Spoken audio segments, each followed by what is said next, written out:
स्वागत करती हूँ आपका एक बार फिर विनायक खजाना ख्वाहिशों में। एक सिंपल सी रेसिपी को एक इंटरेस्टिंग सा ट्विस्ट देने की कोशिश की है, जिससे बहुत सारे लोगों की प्रॉब्लम सॉल्व हो जाएगी। बहुत लोग आलू का पराठा या कोई पराठा बनाते हैं तो उनका फट जाता है, या बीच में गैप रह जाता है, या मसाले हर जगह नहीं पहुँच पाते हैं। कुछ देर रखने के बाद वो अच्छा सा स्वाद नहीं आता है, बहुत सारी चीज़ें हो जाती हैं उनके साथ। लेकिन आप एक बार पूरा वीडियो बिना स्किप करे वीडियो को देख लीजिएगा। आपको यकीन मानिए, आपको पराठा बनाना इतना आसान लगेगा।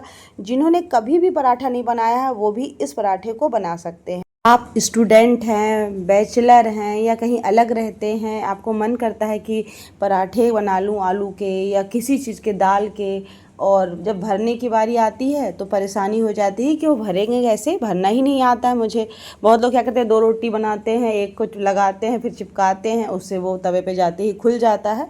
तो वो सारी समस्याओं का हल इस वीडियो पे मिल जाएगा। तो चलिए शुरुआत हम करते हैं। तो सबसे पहले हमने क्या किया है, लहसुन और मिर्च को थोड़ा सा बिना पानी डाले ही पीस लिया है। अभी थोड़ा पीसने के बाद जब ये पीस जाएगा तब इसमें हम हरी धनिया डालेंगे, क्योंकि हमें थोड़ा दरदरा सा सब कुछ रखना है, बहुत ज़्यादा महीन नहीं करना है। तो मैंने इसको धनिया को बाद में डाला है। आप चाहें तो एक साथ डाल सकते हैं, लेकिन मैंने इसे बाद में डाला है।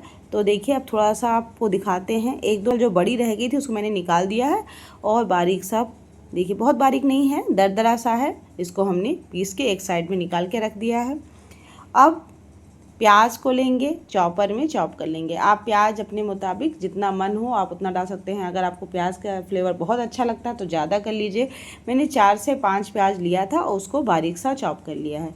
उसको भी साइड में रख देंगे। करने के बाद अब हम उबले हुए आलू लेंगे, और मैंने आलू को पहले से ही उबाल के रख लिया था, क्योंकि हमें, अगर आप ठंडे आलू का इस्तेमाल करेंगे तो उसमें एक लसलसापन नहीं आएगा और आपको आलू पराठे बनाने में दिक्कत भी नहीं आएगी।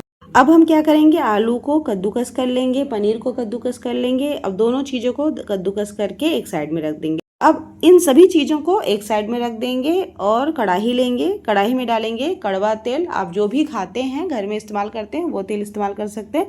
तो मैंने कड़वा तेल लिया है। अब इसको कड़वे तेल को डाल कढ़ाई में और गर्म कर देंगे। थोड़ा जब ये गर्म हो जाएगा अच्छे से, तब इसमें हम डालेंगे राई, मतलब पीला सरसों। आप राई डाल सकते हैं, आपके पास राई हो तो अजवाइन, जीरा, सब एक एक चम्मच है, ये एक एक चम्मच डाला है।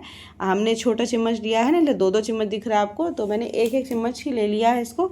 और सौंफ ले लिया है, कलौंजी जो आप मंगरेल बोलते हैं, कलौंजी ले लिया है। अब सभी चीज़ों को डालने के बाद जब ये तड़कने लग जाए, जैसे आप गरम तेल रहेगा डालेंगे ना तो बहुत ज़्यादा देर इसको समय नहीं लगेगा। उसके बाद हम इसमें जो कुटी हुई हरी मिर्च और लहसुन का पेस्ट था वो डाल देंगे, हरी धनिया के साथ जो पीसा था हमने वो डाल देंगे। अब इसको भुनाई अच्छे से करेंगे। जब इसमें एक अच्छी सी महक आएगी वैसे ही हम मसाले डाल देंगे।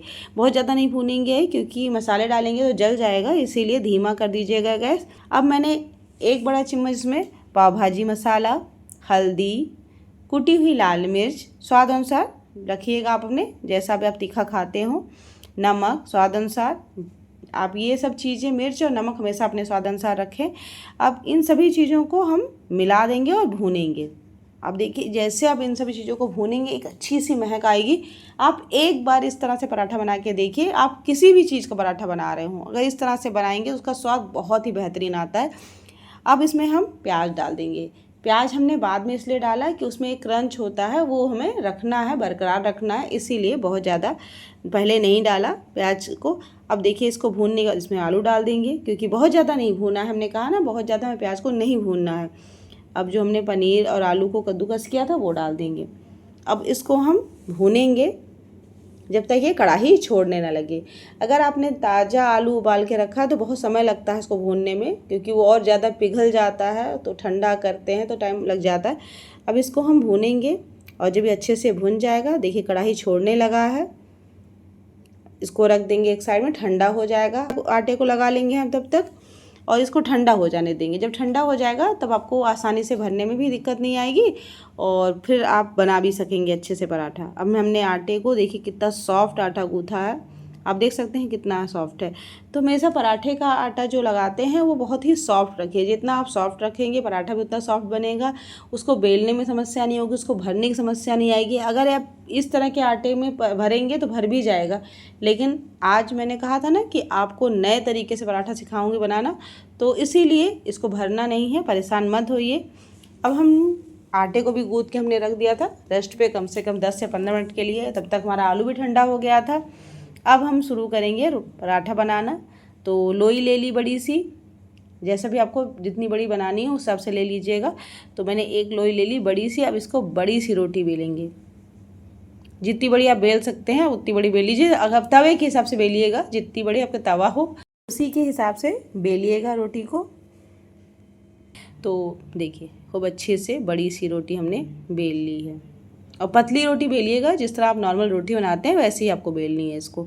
अब हम इसमें आलू लेंगे, आप मन मुताबिक जितना मन हो 2 चम्मच 3 चम्मच जितना भर लीजिए, कोई दिक्कत नहीं है, ये कहीं से भी नहीं फटेगा। अब इसको देखिए हमने फैला दिया, आपको दिख रहा होगा तिकोना सा फैलाया है इसको थोड़ा सा। अब एक साइड को लेंगे चिपकाएंगे इसके ऊपर, दूसरी साइड को लेंगे इसके ऊपर चिपकाएंगे, बन गया। अब पीछे से इसको चिपका देंगे, बन गया हमारा पराठा। अब इसमें कुछ भी ऐसा नहीं करना है, अगर आप डायरेक्ट ऐसे डाल देंगे तो कोई दिक्कत नहीं है, क्योंकि रोटी बहुत पतली थी, कोई मोटा नहीं है, कहीं से भी आपको नहीं लगेगा कि बहुत मोटी मोटी रोटी बन गई या मोटा पराठा बन गया। अब इसको हाथ से आप चाहें तो हाथ से दबा दबा के थोड़ा फैला दीजिए। अगर आप बेल सकते हैं, आपको लगता है कि हम बेल लेंगे, तो आप इसको बेल के थोड़ा बड़ा कर लीजिए। तो मैंने हल्का हल्का हाथ से इसको बेला है, और तवे के बराबर से बड़ा हो जाता है, इसलिए मैंने ज़्यादा बढ़ाया नहीं है इसको। तो आप इसको और पतला भी बेल सकते हैं अगर आपके पास तवा बड़ा है तो। अब इसको हम सेकेंगे, एक साइड में अच्छे से सिक जाएगा तब हम पलटेंगे। अब घी तेल जो भी लगाना चाहें इस पे लगा सकते हैं। तो मैंने तेल लगाया है, अब इसको अच्छे से दबा दबा के सेका है। आप यकीन मानिए इससे आसान पराठा तो आपने नहीं देखा होगा। अगर आपको ये बनाया हुआ रेसिपी मेरा पसंद आया हो, आलू की फिलिंग बनाने का तो नया तरीका था, और ये पराठे बनाने का भी, अगर आपको ये दोनों चीज़ें अच्छी लगी हो, पसंद आई हो, तो प्लीज़ विनायक खजाना ख्वाहिशों को सब्सक्राइब, लाइक, शेयर और कमेंट करना ना भूला करें, और बेल आइकन को भी ऑल पे सेट कर लीजिए कि जैसे ही मैं कोई नई वीडियो डालूँ तो आपके पास नोटिफिकेशन सबसे पहले पहुँच जाए। अब देखिए दूसरा भी देख लीजिए, पहले मैंने रोटी बेली थी और कैसे चिपकाया है ये आप देख लीजिए, जिससे आपको कोई दिक्कत ना हो। तो ये दोनों चीज़ें हमने आपको बहुत अच्छे से सिखा दिया है, तो आप भी ज़रूर एक बार ट्राई करिएगा इस तरह पराठा बनाने का। और आप देख सकते हैं कितना बढ़िया फूल रहा है ना, कहीं से भी फटा नहीं है, कोई दिक्कत नहीं है, आपको भरने वाली समस्या ही नहीं है। आपने एक रोटी बनाई, पराठे आपके तैयार।